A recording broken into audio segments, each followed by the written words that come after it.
Credit is important for obviously a number of reasons, and as time has gone on and as the market has changed in the last few years, it's become more important than ever before. Nowadays, people like employers and insurance companies are actually reviewing your credit, and that didn't used to be the case. So credit is important because it basically gauges the risk a lender takes when they decide to loan you money. The caveat that I have to mention before we start is that you have to know that your credit score is not developed for you, the consumer, but it's developed by the lenders. It's for their gauge. In other words, when you go to borrow money, the credit score is going to determine the likelihood that you're going to default on the loan, that you're going to pay it back on time, et cetera. The 5 factors that go into credit scoring are: the single most important factor is your payment history. 35% of your credit score is made up of your payment history. In other words, how well do you pay your bills? Do you pay them on time? Do you not? If you've been late, how late? The frequency, severity, and recency of negative payment activity factors into your score.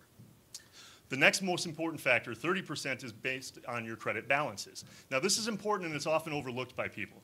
That's 1/3 of your credit score is based solely on what your credit card balances are. And basically, if it factors down, it descends into a scoring model that consists of your debt ratio versus what your available credit is. So if you've got a credit card balance of $500 on a credit card limit of $1,000, your debt ratio is 50%, et cetera. The next most important factor is your credit utilization or credit history. In other words, how long have you been with a credit card company? How long have you had credit? Your length of time, et cetera. How well do you use them? And then the last 2 smaller factors are the type of credit, be it revolving loans, installment loans, mortgages, et cetera.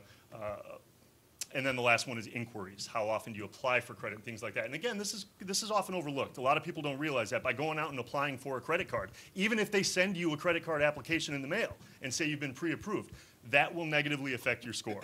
And as we go on tonight, I will actually explain further into that and tell you the tips on how to manage through that.